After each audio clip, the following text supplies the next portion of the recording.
এখন শুনবেন আমাদের স্থানীয় সংবাদ। আসসালামু আলাইকুম। বাংলাদেশ বেতার সিলেট সংবাদ পড়ছি শতাক্ষী চক্রবর্তী।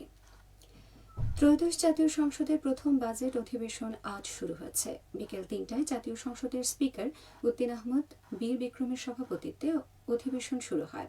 এর আগে গত ১২ ফেব্রুয়ারি অনুষ্ঠিত জাতীয় সংসদ নির্বাচনে বিএনপি সরকার গঠনের পর এটি সংসদের প্রথম বাজেট অধিবেশন। চলতি অধিবেশনে আগামী ১১ জুন অর্থমন্ত্রী আমির খসরু মাহমুদ চৌধুরী ২০২৬-২৭ অর্থবছরের প্রস্তাবিত জাতীয় বাজেট সংসদে উপস্থাপন করতে পারেন বলে জানা গেছে। এবছর রাষ্ট্রীয়ভাবে জুলাই গণ-অভ্যুত্থান দিবস উদযাপনে ব্যাপক কর্মসূচি নিয়েছে সরকার। দিবসটি যথাযোগ্য মর্যাদা ও ব্যাপক কর্মসূচির মাধ্যমে উদযাপনের লক্ষ্যে বিভিন্ন মন্ত্রণালয়, বিভাগ, দপ্তর, সংস্থা ও মাঠ প্রশাসনের জন্য প্রয়োজনীয় নির্দেশনা পাঠিয়েছে মুক্তিযুদ্ধ বিষয়ক মন্ত্রণালয়। এই উপলক্ষে অনুষ্ঠিত আন্তঃমন্ত্রণালয় সভার কার্যবিবরণী সংশ্লিষ্ট সকল প্রতিষ্ঠানে পাঠানো হয়েছে এবং সিদ্ধান্ত অনুযায়ী পরবর্তী কার্যক্রম গ্রহণের জন্য অনুরোধ জানানো হয়েছে। সম্প্রতি মুক্তিযুদ্ধ বিষয়ক মন্ত্রণালয়ের প্রশাসন ২ শাখা উপসচিব শবনম মুস্তারি রিক্তার স্বাক্ষরিত এক চিঠিতে এ তথ্য জানানো হয়। মুক্তিযুদ্ধ বিষয়ক মন্ত্রণালয় সূত্রে জানা গেছে, আন্তঃমন্ত্রণালয় সভায় গৃহীত সিদ্ধান্তসমূহ যথাযথভাবে বাস্তবায়নের মাধ্যমে দিবসটির গুরুত্ব জনগণের কাছে তুলে ধরা হবে। একই সঙ্গে সংশ্লিষ্ট সকল প্রতিষ্ঠানকে নির্ধারিত সময়ের মধ্যে প্রস্তুতি সম্পন্ন করার জন্য বলা হয়েছে।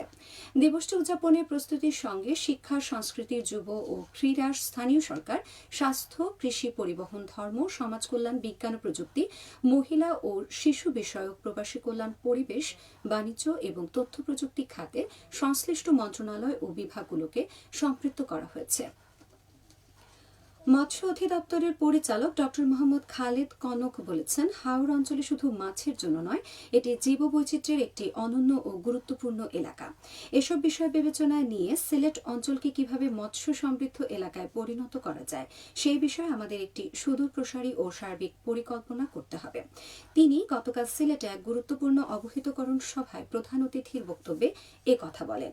সিলেটের বিভাগীয় কমিশনার মোহাম্মদ মশিউর রহমানের সভাপতিত্বে সভায় উপস্থিত ছিলেন মৎস্য অধিদপ্তর সিলেট বিভাগের পরিচালক মোহাম্মদ আসাদুল বাকি।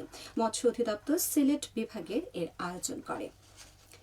মৌলভীবাজারের বড়লেখা উপজেলায় আধুনিক ও বৈজ্ঞানিক পদ্ধতিতে স্বাস্থ্যসম্মত শুটকি মাছ উৎপাদন, সংরক্ষণ ও বাজারজাতকরণ বিষয়ে দিনব্যাপী প্রশিক্ষণ কর্মশালা অনুষ্ঠিত হয়েছে। আজ সকালে উপজেলা মৎস্য অধিদপ্তরের প্রশিক্ষণ কেন্দ্রে আয়োজিত এই কর্মশালায় প্রধান অতিথি ছিলেন জেলা মৎস্য কর্মকর্তা ড মোহাম্মদ আরিফ হোসেন। এতে উপজেলায় 10টি ইউনিয়ন ও পৌর এলাকার 40 জন মৎস্যজীবী অংশ নেন। মৎস্য অধিদপ্তর এর আয়োজন করে। একটি আধুনিক ও পরিবেশ বান্ধব নগরী গড়ে তোলার প্রত্যয়ে সিলেট নগরের বর্জ্য ব্যবস্থাপনায় দৃশ্যমান পরিবর্তন এসেছে। সিলেট সিটি কর্পোরেশনের আধুনিক প্রযুক্তির ব্যবহার, নিয়মতান্ত্রিক তদারকি, জবাবদিহিতা নিশ্চিতকরণ এবং জনসচেতনতা বৃদ্ধির নানা উদ্যোগের ফলে নগরীর পরিচ্ছন্নতা এসেছে নতুন মাত্রা, যার প্রমাণ পাওয়া যায় এবারের ঈদুল আজহায়ও মিলেছে।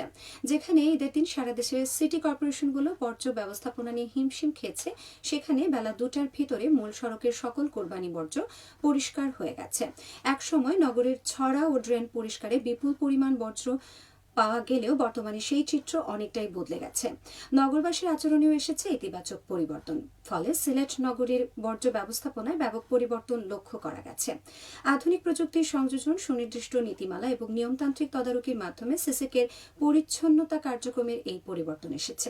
সিসিকের বর্জ্য বিভাগের ওয়ার্ড ভিত্তিক সুপারভাইজার নিয়োগ, গুগল ক্যামেরা অ্যাপ এর মাধ্যমে শ্রমিকদের কাজের তদারকি, কর্মীদের উৎসাহ দিতে পুরস্কার প্রদান, সামাজিক যোগাযোগ মাধ্যমে পরিচ্ছন্নতা বিষয়ে প্রচারণা, লিফলেট বিতরণ এবং ছাত্র তরুণদের সম্পৃক্ত করে জনসচেতনতামূলক কর্মসূচি, এসব উদ্যোগের মাধ্যমে নগর বর্জ্য ব্যবস্থাপনায় নতুন ধারা সৃষ্টি বলে সিসিক সূত্রে জানা গেছে। মৌলভীবাজারের কুলাউড়া পৌরসভার সড়ক ও ড্রেন নির্মাণ প্রকল্পের কাজ এগিয়ে চলেছে। এতে ব্যয় হচ্ছে প্রায় 4 কোটি টাকা।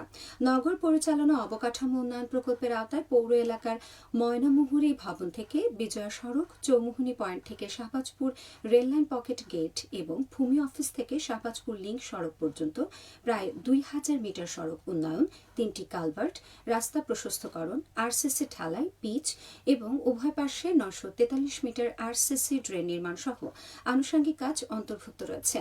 ইতিমধ্যে প্রকল্পের 20 ভাগ কাজ শেষ হয়েছে, বাকি কাজ আগামী ডিসেম্বরের মধ্যে শেষ হবে বলে আশা করা যাচ্ছে। পৌর প্রকৌশল অধিদপ্তর তা বাস্তবায়ন করছে। এদিকে সুনামগঞ্জের শান্তিগঞ্জ উপজেলায় গ্রামীণ অবকাঠামো উন্নয়ন ও সংস্কার লক্ষ্যে প্রায় কোটি টাকা ব্যয়ে 54টি প্রকল্প অনুমোদন করা হয়েছে। একই সাথে অতিবৃষ্টি ও জলাবদ্ধতায় ফসলহানির শিকার উপজেলার 8টি ইউনিয়নের 2703 জন ক্ষতিগ্রস্ত কৃষকের জন্য সরকারি সহায়তার তালিকা চূড়ান্ত করা হয়েছে। চলতি মাসের মধ্যে এসব প্রকল্প বাস্তবায়নের হওয়ার কথা রয়েছে। অন্যদিকে ফসলহানির শিকার তালিকাভুক্ত কৃষকরা প্রত্যেকে প্রতি মাসে 3000 টাকা এবং 15 কেজি করে চাল পাবেন। চলতি সপ্তাহের মধ্যে কৃষকদের মাঝে এই সহায়তা পৌঁছে যাবে বলে উপজেলা প্রশাসন জানিয়েছে। সবশেষে আবহাওয়া। আজ সন্ধ্যা 6টা পর্যন্ত পূর্বাভাসে বলা হয়েছে সিলেট সহ পার্শ্ববর্তী এলাকার জন্য কোনো সতর্কবাণী নেই এবং কোনো সংকেতও দেখাতে হবে না। আজ সিলেটে সূর্যোদয় হয়েছে 5টা 2 এবং সূর্য অস্ত যাবে 6টা 41। সংবাদ শেষ হলো। আমাদের পরবর্তী স্থানীয় সংবাদ প্রচারিত হবে সন্ধ্যে 7টায়।